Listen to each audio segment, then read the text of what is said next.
Hey guys, today I have picture books that all take place in New York City, and these books I'm doing in dedication to my dad. He actually left the planet in November 11th, but I wanted to show some pictures of him before I get into the picture book. And my mom on their wedding day, pardon the glare. This is him in high school. He's a class politician, really involved in everything his whole life. And this is a more thoughtful picture, I think, in early high school. But his name was Nils, and he will be dearly missed. First book I have is The Man Who Walked Between the Towers. It's about Philippe Petit, and he walked between the World Trade Center towers in 1973. During 1973, I believe my dad was working in the Coast Guard on Governor's Island, so I wonder, did he see this take place, or at least I'm sure he read about it in the newspapers. Anyway, here is Philippe practicing his high wire act. Philippe was from France.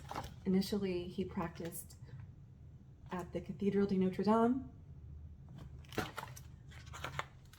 Here he is.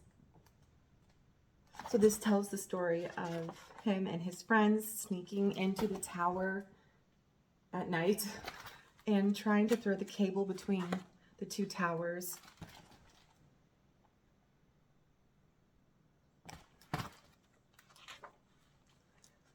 It was really difficult, and Philippe almost gets pulled down to his death trying to pull the cable up because the cable was so heavy. But then as the sun comes up, the cable is pulled taut and Philippe begins his walk. Here's a really cool photo. It expands of everyone down below looking at him walk across the tightrope. The cable, rather. Maybe they're one and the same. But the police finally get him down, and his punishment is to end up performing in Central Park for some children.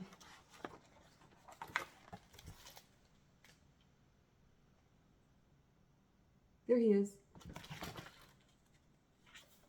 Yeah, it's kind of odd because both of the places that Philippe Petit walked across end up being destroyed. The Cathedral de Notre Dame by fire and the Twin Towers in New York City. Well, we know what happened there, right? This book is about a bear who goes in a hot air balloon. And I believe he goes over New York City. The reason I wanted to dedicate this series to my dad is because he grew up in New York City.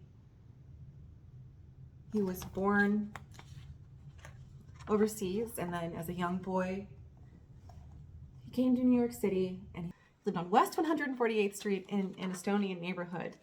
And then he moved to Jackson Heights. And then when he was older, he lived in Rocky Point, hence the sweatshirt. He lived on Governor's Island. He was in the Coast Guard, and intermittently in Brooklyn at a house his parents owned or rented, something like that. Here's the bear. Here he is by the city. Finally, he goes back to the mountains. And he's in his den. The end. And it is super cool. I love this one. It's called Hey Al. And it's about a janitor who just has this fascination with birds. This janitor, I believe, again, lives in New York City. He lives in kind of a, I guess you could call it a somewhat dingy looking apartment, maybe a little bit melancholic looking. Goes about his days. His dog tells him, look at this dump. Finally, one day when he's shaving, a bird sticks his head into Al's window and starts talking to him about how he should quit his job and go live a better life. The bird takes him to this magical tropical island There's Al.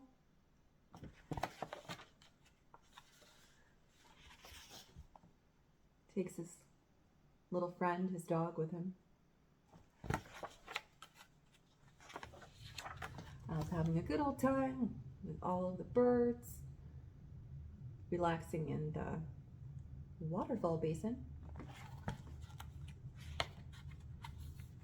He even tries to become a bird, a la Brewster McCloud, if you've ever seen that movie. It's by Robert Altman. That was one of my dad's favorites. I love that movie. But he goes back home to New York City, and his wings are crumbling.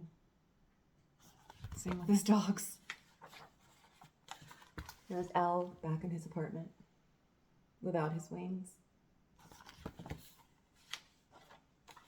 But he's happy to be back with his dog friend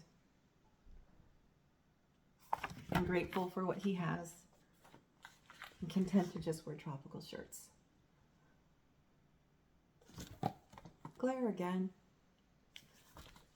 It's about the creation of the subway system and just the way it's constructed, the book.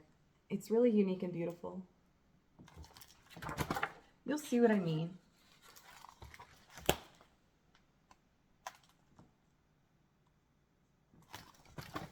The storyline is just basically, again, talking about the creation of the subway system, the IRT, right? Interborough Rapid Transit System. But it's that cool Victorian artistic delivery of the material that I really find to be engaging. So they have the material being hauled away by horse and carriage. A new army of workers arrived carrying paintbrushes, plasters, curtains, and mirrors. Perfect, thought Alfred Eli Beach, or is it Ellie? It was time to share his secret. I believe this is a real historical figure. His secret is that he's created a subway. So he has a fun party. Ta-da! Everyone's astounded. They all take a ride and they love the whoosh sensation.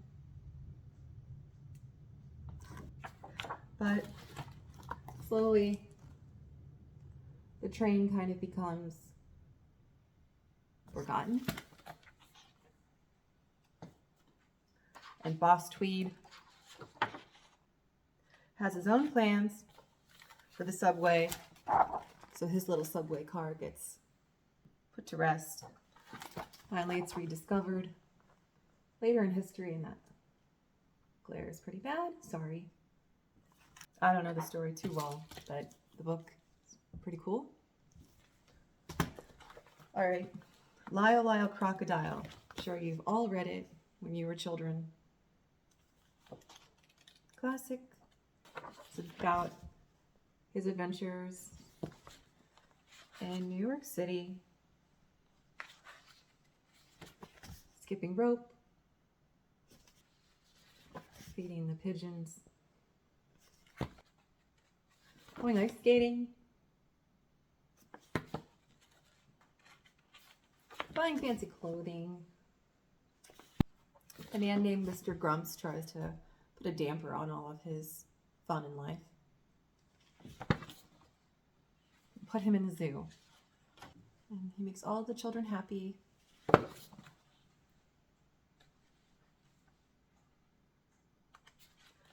But surprise, surprise, Lyle gets out of his cage. Rides in an old-fashioned automobile. Pounds on the door of Mr. Grump's house and saves him from a fire. So then Mr. Grumps doesn't want to keep Lyle in the zoo anymore because Lyle has saved his life.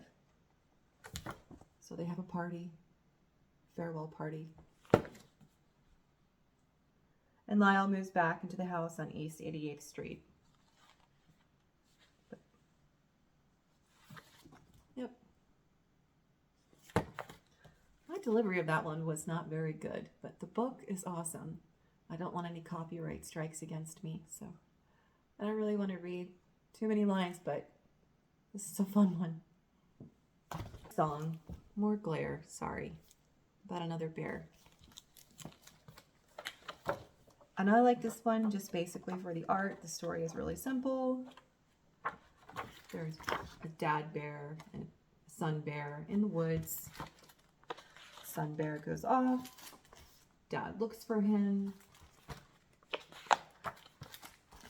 And they end up again in New York City.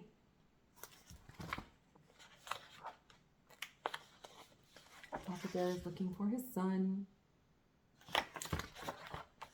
Enters a theater, looking for his son. I like this book too because my dad was involved in theater his whole life.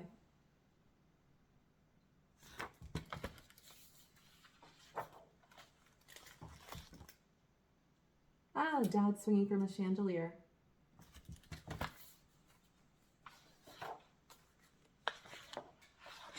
Finally, he sings a song that's more of a roar to try to catch his son's attention, because apparently he feels his son is present in the crowd.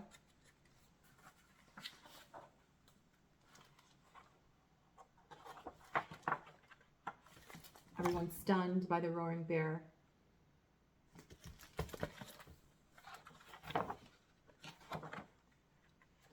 Finally, he finds his little son clapping in the audience, and they are reunited.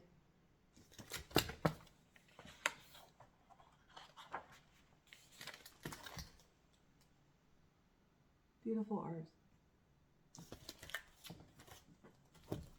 And then the last one is The Bear Who Couldn't Sleep. It's about, again, the bear who can't sleep, and he ends up in New York City. Once was a bear and he couldn't sleep. So these are his little exploits. He goes to the Statue of Liberty. Just showing you a few pages here. He finds a nice bench on Broadway to try to take a nap, but unsuccessfully. Walking between taxi cars.